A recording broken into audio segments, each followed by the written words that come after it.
Welcome to the lecture on Design of Steel Structure course. In this lecture, I am going to explain the analysis and design of tubular purlin. To explain the analysis and design of tubular purlin, I have taken an industrial building of size 18 meter cross 28 meters.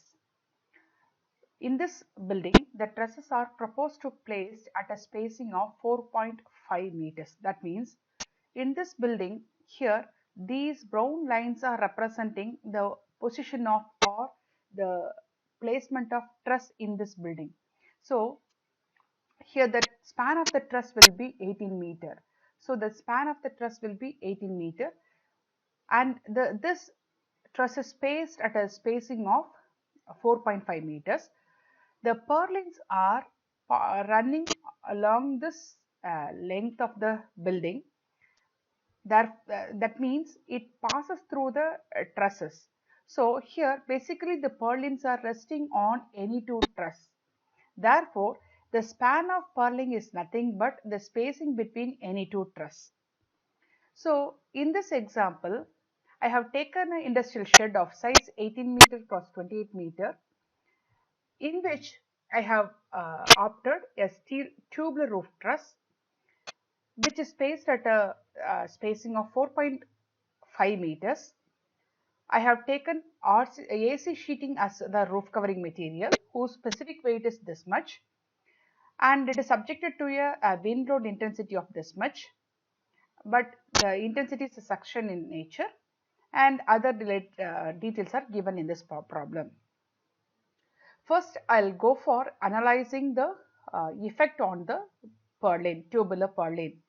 So the very first step is to calculate the design weight of your roof covering material, because your roofing sheet needs some fixtures or services could also be incorporated in the sheeting material. Therefore, I have to take all the uncertainties into effect, and I calculated the unit weight of the roofing sheet including your fixtures and services as this much. This is nothing but the 0.255 kilonewton per meter squared will be the weight of the roof covering material. Okay, so here I'm interested in the calculation of dead load. So for which I have some dimension calculation, where the span of the truss is 18 meters.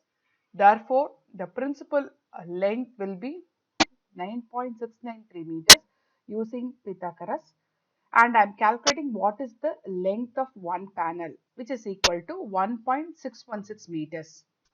This length is lesser than the AC sheet available in the market. Therefore, this indicates that we can place the purlin only on the node points. So here the purlins are expected to place only at the node points. So I'm going for the load calculation. So if this is my position of the purlin, these are the here this is called end purlin. Here if I place it purlin here, it is called intermediate purlin. So I should take any one intermediate purlin. So if I am placing a purlin here, I am taking the distribution area from this center of the panel to the center of the panel, that is one panel length into the length of the uh, purlin, that is equal to 4.5 meters. Therefore, my distribution area is nothing but length of the panel into the spacing of the truss. In this problem, I have taken S will be the spacing of the truss. So, or otherwise it is nothing but span of the purlin into unit weight of the sheeting material. I get the total weight of sheeting material to be expected on any one intermediate node point, that is on the purlin. Then to include the self height of the purlin, I go for some trial cross section in which I consider a size like this. So here, since I am talking of tubular purlin, you have to use the IS 800 2007 for design, but for material specification, you have to refer a code name as IS 1161 2014. In this code, it talks about the specification about the steel tube for structural purpose. To designate a tube in your design, you have to mention about three things. One is what is the nominal borehole of the tubular truss or tubular tube, and wall thickness, and what is the yield stress. So first of all, I'll explain what is nominal bore and wall thickness, for which I have to refer the table number 1. So in the table number 1, the first column specifies the nominal bore, that is denoted by NB. This is nothing but outside diameter OD. So generally the pipe has to be designated by this nominal bore and the thickness. When you see the thickness, there are three thickness available for a particular nominal bore. That means for every size of the pipe, you have three grades of pipes, that is tubes. One is light, another one is medium, the last one is heavy. To know about the type of the pipe, you should check the color band which is painted on the pipe. If the color band is yellow, it represents it is a light in section. That is, the thickness will be 2. If I am taking the nominal borehole size of the pipe is 15. If it is medium, then it is painted with a blue band. If it is heavy, it is painted with a red band. So by which you can guess what grade you are going to suggest. Preferable grade will be medium grade. And also you have to specify the yield stress. The yield stress is represented by this notation. YST is nothing but yield stress. These are the grade available in the market. One is 210, 240, 310 and 355. So this will be available in the table number 2 of the same code. I am showing for your reference. See here, this is the table for the steel pipe. These are the, for every type of manufacturing process, these are the yield stress available in the market. So it starts from 2, if it is a HFW which is given in the introduction itself. So depends upon the type of the pipe you are referring, you take the yield stress. Okay, so I know what is the bore I am going to take it and what is the thickness, and also you are going to fix the yield stress. So in this table, in addition to these dimension parameter, you know what is the weight of the pipe per meter run, and what is the area of cross section, internal volume, the surface area, internal surface area and external surface area, that these are useful to calculate the painting surface. And for design purpose, you have to know what is the moment of inertia, modulus of section, radius of gyration and the square of radius of gyration. All these parameters could be useful for your design purpose. So this code will give some sectional property for the tubular section. I am going back to the problem. So to calculate the sulfate using this code, I am considering a pipe size of, this is the internal bore dia into the thickness of the pipe. I am going for medium grade, that is 4 mm thickness automatically represents a medium grade with a yield stress of 210 MPa, whose mass is 9.63 kg per meter run. Therefore, I am taking that as the initial trial mass and converting into Newton into the length, where S is nothing but, that is the spacing of the truss, or otherwise I said to that this is the length of the purlin. So I know what is the weight of the purlin. So if I add together, I'll get what is the total level to be expected on any one intermediate purlin. Similarly, coming to the live load, this is the roof angle. So I hope you know how to calculate the roof angle. Calculate the live load as per IS 875 part 2. This will be coming as 0.514 kilonewton per meter squared. So it is well known that this area is nothing but projected area, horizontal projected area. Therefore, to calculate the wind load, what I am going to do is, this is my one panel length. I am going to resolve in the horizontal manner. Therefore, you will get the panel length LP into cos of the roof angle. You will get horizontal projectile length of the panel length into the length of the purlin. So you will get the tributary area for the live load, which will be multiplied by the live load intensity. I'll get what is the live load. Coming to the wind load, the problem itself gives the intensity of the wind load. So and also it is said to be it is a sunction in nature.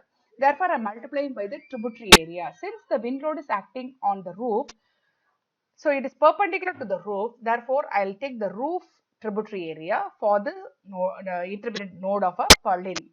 So I calculate the what is the wind load. So I know that what is the dead load, what is the wind load, and what is the this is dead load, live load, and this is wind load.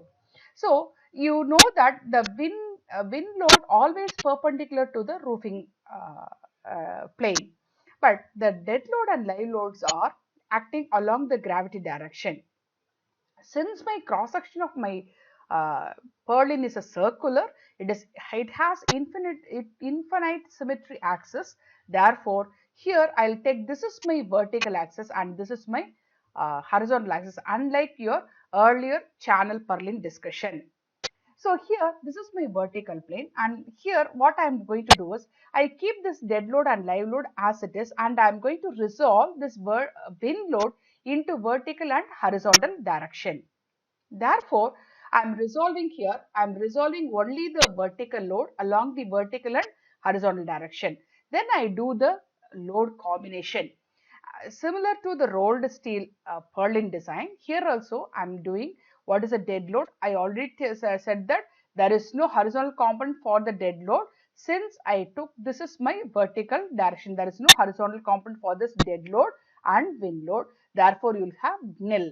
But regarding your wind load, you have two component, vertical component as well as horizontal component. Then do the uh, load combination. So by comparing these combinations, it was found that when I am calculating Wy, this seems to be dominating that the other two cases. But at the same time, if I am seeing the other directional load, it is absent. But in the other load combination, you have some load on the z direction also.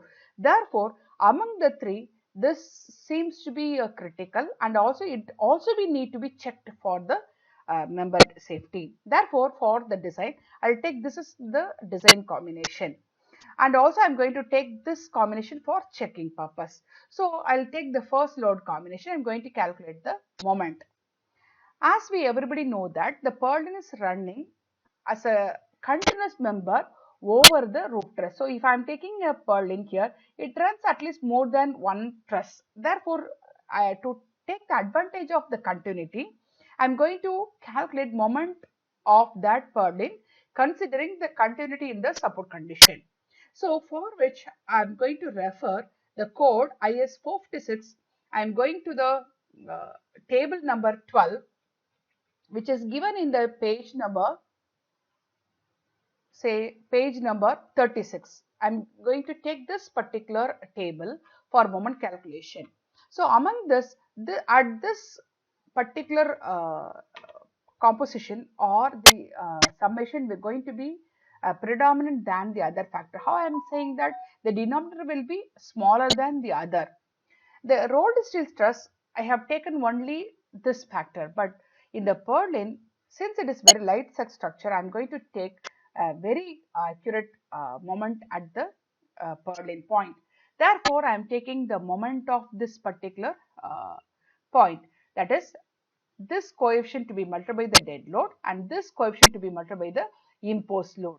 Taking this as my guidance, I am going for the calculation of load. Here I am taking 90% of dead load should be multiplied by S divided by what is S? Length of purlin divided by 10, and this is minus. See the coefficient, both the natures are negative, that is hogging. Therefore, I'm taking that, and this is 1.5 times the wind load into the spacing divided by 9. So if I make an algebraic sum, I'll get a moment on the first critical case about um, horizontal direction, that is a major bending axis. Similarly, calculate minor bending axis. Here you have see here in the minor bending axis, here you have W is due to your wind load alone. You don't have the moment load on your dead load. Therefore, you have only 1.5 times the S divided by 9. You don't have this component. Therefore, I am taking the two moments as a design moment under this load combination. Then correspondingly, I am calculating the load, taking the same coefficients for the shear. So among this coefficient going to be the maximum because it has higher value. Therefore, I am taking 0.6 times the dead load and 0.6 times the imposed load. Imposed load or not fixed load. So taking into account, I'm calculating what is the shear. So for the second combination, I'm doing the same. I'm calculating moment and shear. So when you're comparing the moment, so the moment at the second case maybe seems to be larger, but it is not subject moment about minor axis. Therefore, I'm going to check for this case as well as this case. So taking the trial section as 90 mm of medium grade, I'm going for the geometrical calculation. So these are the parameters. I took it from IS 1161 code and I calculate what is my capital R and small r. This is your external diameter, external surface radius, and this is internal surface radius from the center of the bore. So if I know this value, I can able to calculate what is my ZP of my tubular section. This is my Z elastic. I took it from IS 1161. If I know these values, I go for section classification because the purlin is subject to bending moment. Therefore, I have to classify what will be the class of the section. So to calculate the class of the section, I'll show the IS 800 code referring the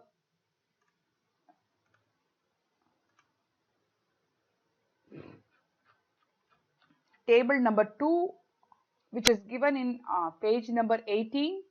So here the tubular cross section should be classified under this category, where capital D is nothing but, you can see what is your capital D. This is the external diameter of your pipe. T will be equal to thickness of the pipe, which is given in here in this note. So calculating this value and you check it with your circular case. Here please see here, to be plastic this should be less than 42 epsilon square. If it is compact, it is greater than this value but less than this value. Similarly, semi-compact. So you have to calculate D by T ratio and check it whether it is plastic, compact or semi-compact. So if it is an axial, you have to use this particular clause. So I'm going back to the problem. So here I'm calculating this value will be less than this value, therefore it is plastic. Therefore beta B will be equal to 1. My yield stress will be equal to 210 MPa. Already I have taken, or make a trial of that section. Partial safety factor will be equal to 1.1. I'm proceeding with this calculation and I found that the limiting value will be the governing value. Therefore, my design value will be 5.498 kilonewton per kilonewton meter. Then I am going for checking the interaction equation or unit check both for load combination 0.8 times the dead load and live load, this load combination as well as this load combination, and I found that both are same. It is almost same. It is almost same. So it is also safe. Then I am going for checking for shear. To check the shear, I know how to calculate the shear capacity in the yielding. Therefore, I got this expression from IS 800 where AV is calculated based upon the class given in IS 800 section 8 in 8.6. In 8.6 it is given in shear